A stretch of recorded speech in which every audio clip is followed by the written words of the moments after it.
Greetings, everyone. Hello here. I'm here with my friend and fellow writer, Fortunus, and today we're going to discuss the newest video of Måneskin, which is The Loneliest.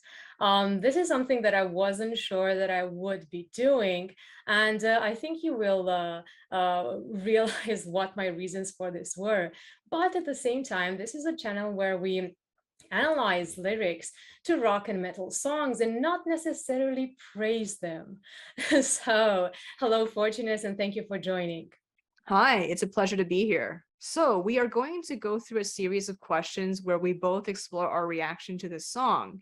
And the first question is, what did you think about the song overall when you first heard it? Was it what you expected to hear? Does it feel like a typical Måneskin song?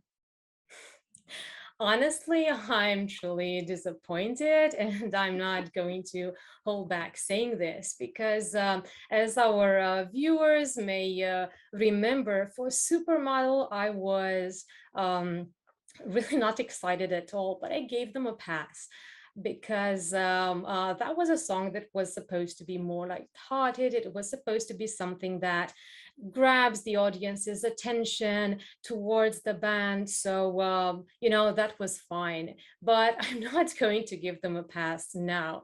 And as the video progresses, I'll explain exactly what I feel about it. Mhm. To summarize, I don't like that it's very simplistic compared to what I had expected from Måneskin based on masterpieces that they had in the past. But this song really doesn't stand out. No, it doesn't. It sounds very generic. Right. So let's analyze it more in detail, starting with the lyrics. So what is the song about? From what I can see, it seems like their song is about Damiano's breakup and how he feels about his ex. Exactly. Right. Right.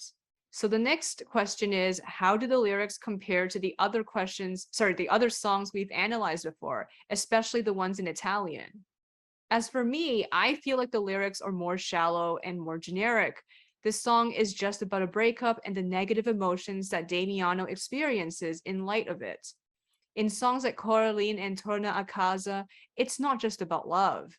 At first glance, it seems to be about love, but there are other themes, as me and Dr. Metalhead have discussed on previous videos, such as mental health, religion, trauma, and violence. There's also a lot of literary references. In contrast, this feels like a typical popular culture song with some gothic aesthetics in the video. If I didn't know, I wouldn't have thought this was Måneskin. This really lacks the emotional and literary depth of their Italian songs, especially the ones that me and Dr. Metalhead have analyzed on this channel. Exactly. So in my previous videos, I compared the lyrics of songs like Torna a Casa and Coraline to some of the best metal performances that I have heard. I even compared Damiano to Danny Filth, which is, Cradle of Filth is really a masterpiece in terms of lyrics. So, well, I'm not taking back all that praise that I gave Damiano because he really has great potential as a writer. My problem here is that he just didn't nearly give his best with this song. So let's explain what I mean in greater detail. Thinking about the best songs that I think everybody agrees they have. You mentioned Coraline, Torna a Casa, Le Parole Lontane, La Paura del Buio, which I have analyzed on this channel, all four of them, and also Vent'anni, which I am planning to analyze in the future. So just like the best rock metal lyrics out there, these songs hit us with powerful things, with psychological realism and vivid images, emotional depth. They really give us something to think about. I think that one thing that separates rock or metal music or other genres that aren't supposed to cater to everyone from mainstream music is that it doesn't shy away from stuff that is more difficult to digest. I'm talking here about heavy themes such as mental health, trauma, death, war and violence, religion, especially criticism thereof, and often an inspiration from literature, folklore, and myth. And we have seen all of these with Måneskin's previous songs that I've mentioned. And the other thing that characterizes rock and metal lyrics is the poetic form. So lyrics that aren't immediately comprehensible to a lazy or uneducated reader, right? So they have lyrics that tell us a story, and they usually have a great amount of lyrics and not just a few lines that are repeated over and over again. Some of them are like 11 minutes long, not Måneskin's, but a lot of metal songs and rock songs are, right? And also the use of literary devices, epithets, metaphors, similes, and so on. And this is also something that Måneskin had, a lot of inspiration from classical literature and references to myths and all that, all those literary devices, right? Mhm. So let's compare a line where the speaker talks about his ex-girlfriend and he remembers the good times they shared. This is something that appears both in The Loneliest and in Torna Casa. So let's hear it from The Loneliest first. And I just keep on thinking how you make me feel better, and all the crazy little things that we did together.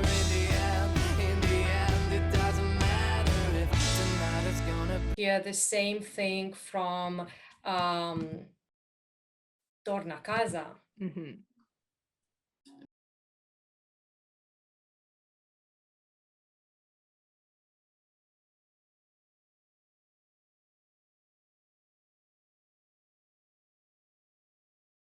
And we already get to see a really huge difference, right? Because in The Loneliest, this is really straightforward.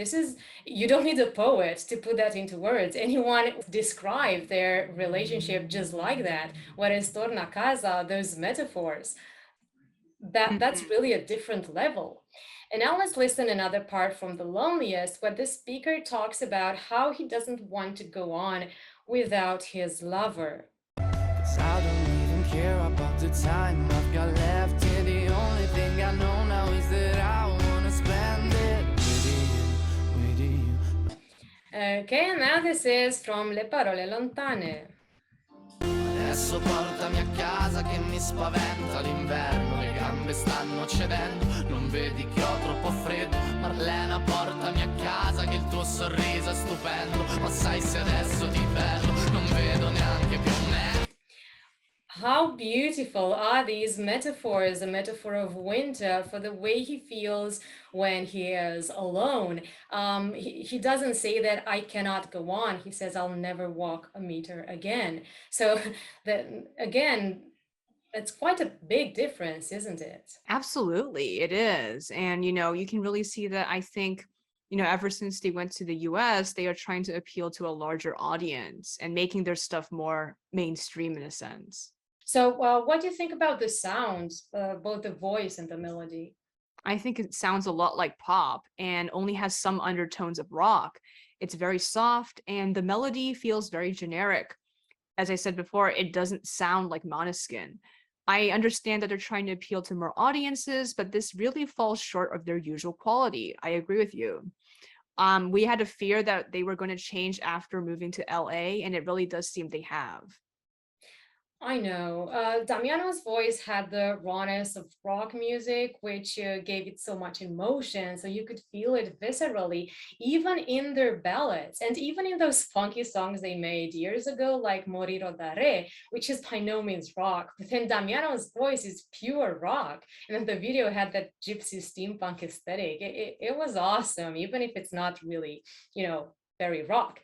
These soft voiced melismas that we can hear during the stanzas in The Loneliest, those vocal flourishes, they are really typical of pop music. And, we hear that for someone like Whitney Houston or, I don't know, Rihanna, Adele, or whatever. But Damiano isn't that because he doesn't have the vocal range for that. He's a fantastic singer, but what makes his singing really stand out is the gruffness in his voice. And I think that gives so much emotion to their songs, but we don't really hear that here, right? It's more like, Mhm. oh, look at my voice. I can do these flourishes. It really doesn't work. No, and there's not a lot of emotion either.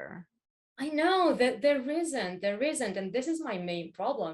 So Måneskin are a rock band who wanted to cater to a wide audience, and this is why I was so excited about them winning Eurovision and enjoying worldwide success. They were bringing rock music back into the mainstream.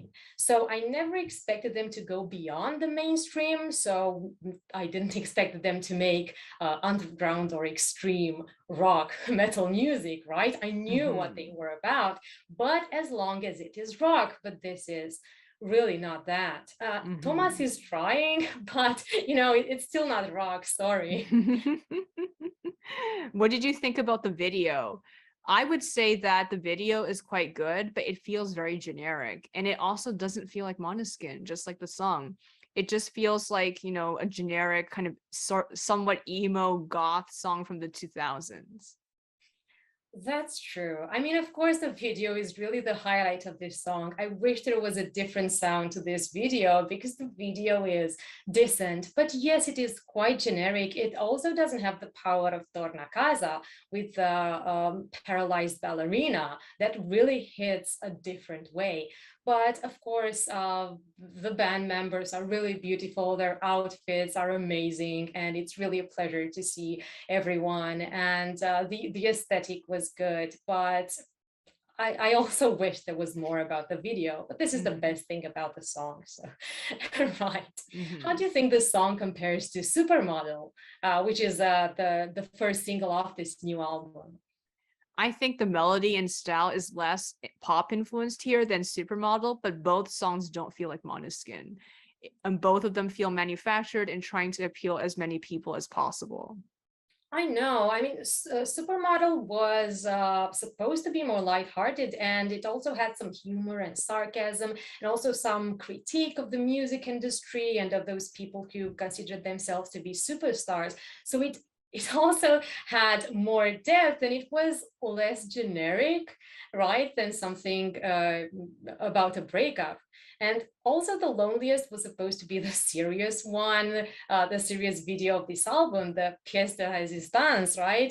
The showpiece. So I had Hmm. higher expectations. So in this case, this song disappointed me more.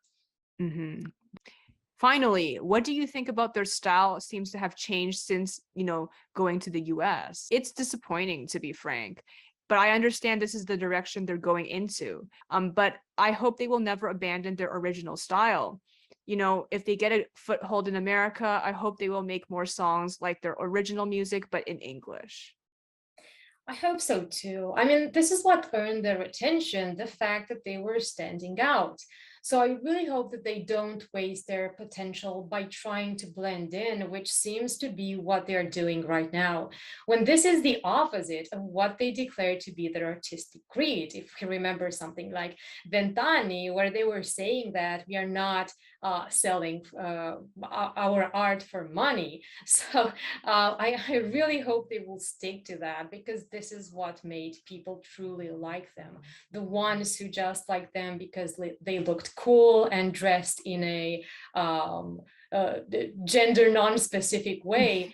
Those are not really people who can who truly like them for what is essential to them and not see them just as a fad. Hmm. Same for Supermodel, because Supermodel, they also talked about not selling out to the industry, but it does feel like they are, ironically. I know. So, Monis, can you please get back on track? I love you, and I will always listen to your previous songs, but I don't really wish to hear this song very often, and I haven't listened to Supermodel since we made that analysis. So, yes. So thank you so much for joining me, Fortunus, for this analysis. And now my question to our viewers is, what do you think about The Loneliest? Please put your comments and share your opinions in the comment section below. I'm sure this will be an interesting conversation. Thank you so much for watching, everyone, and I hope you enjoy this, whether you agree to our critique or not. Also, if you are a writer or an avid reader, please consider checking out our new literary magazine called The Unconventional Courier. Both Fortunes and I, along with our friend Tete De Punk, are editors and founders for this awesome new project, which I hope you're going to enjoy. And also, if you're interested in book reviews, in the process of writing and of creating characters for fiction, please check out Fortunace's podcast, The Nuts and Bolts of Writing.